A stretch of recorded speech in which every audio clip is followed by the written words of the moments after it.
Ei, alunos do terceiro ano, como vocês estão? Tudo jóia? Bom, no PET 2, né, semana 1 e 2, o tema vai ser política, né? A gente começa com um texto super bacana sobre política e jardinagem, de Rubem Alves, um grande autor brasileiro, escritor, psicanalista, teólogo, pensador, poeta, escritor, enfim, uma personalidade do século 20, 21, fantástica, né? Eu acho que vale super a pena vocês conhecerem o Rubem Alves e ler bastante sobre ele. Bom, esse texto está lá produzido na nossa apostila, dê uma olhada nele e ele vai construir um pensamento super legal sobre a ideia da personalidade do político, né, e o jardineiro. Enfim, não o jardineiro em si, mas enfim, a ideia básica é de que a pessoa seja zelosa, cuidadora, enfim. Olha, observar esses detalhes.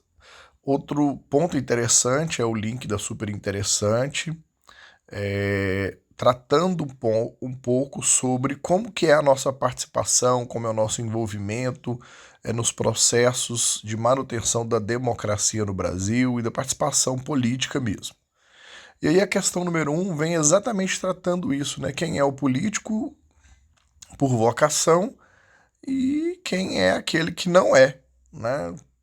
Que, que não traz consigo os melhores elementos possíveis na busca da construção de uma sociedade mais justa, igualitária, enfim, que tenha realmente vocação para a realização de grandes projetos.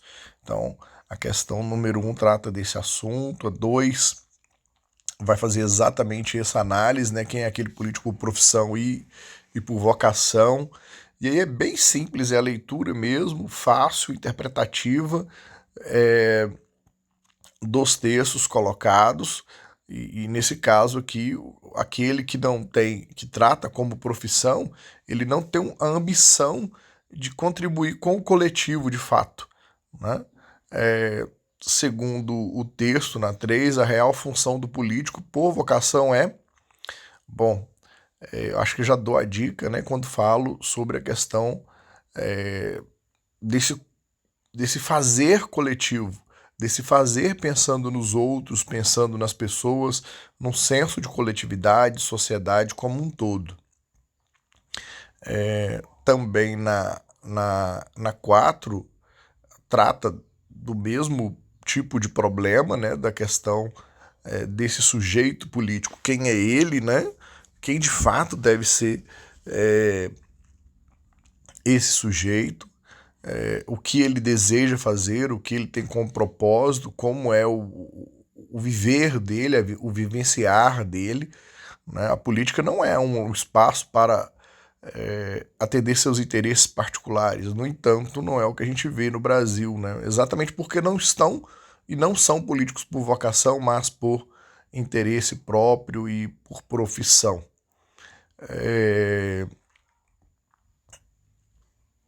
As pessoas desistem, né, obviamente, dos processos e cansam, né? Acabam deixando os processos de lado, trata a questão número 5, a 6, uma relação aí dos poderes dentro da República Brasileira, né? O poder judiciário, o poder executivo, legislativo, ficar bem atento nessa resposta. É uma leitura básica também da sociologia, da história, da geografia, é uma questão que dá para avaliar bastante coisa. E a ideia, né, de democracia que a gente possui hoje é de que alguém nos represente, porque nós votamos em alguém. E aí, qual é o problema de fato? Será que o problema é a corrupção? Será que o problema é a representatividade? Analise bem, cuidado, porque é uma questão que aparentemente trata da questão da corrupção, e não é, tá? É, penso que seja muito mais fruto da nossa escolha do que da corrupção em si. Observem. E na questão da semana 2 é mais dissertativo, né? fala um pouco da questão da cidadania, do sujeito querer participar, né, de nós nos debruçarmos em realmente fazermos uma reflexão correta sobre a nossa participação, o nosso envolvimento na sociedade enquanto cidadão. Eu creio que a gente participa muito pouco das decisões, nós queremos sempre que alguém tome a decisão por nós, mas nós mesmos fazê-la não é muito comum da nossa parte. Então isso não é positivo e acaba que as coisas ficam como estão e nós temos pouca percepção de alteração, de mudança dentro daquilo que possa ser um ideal mais coletivo, ok? Então, ficar atento aí, as questões são simples, fáceis, dá para todo mundo fazer. Um abraço para todo mundo, fique em casa, todo mundo tenha e esteja com muita saúde. Um abraço.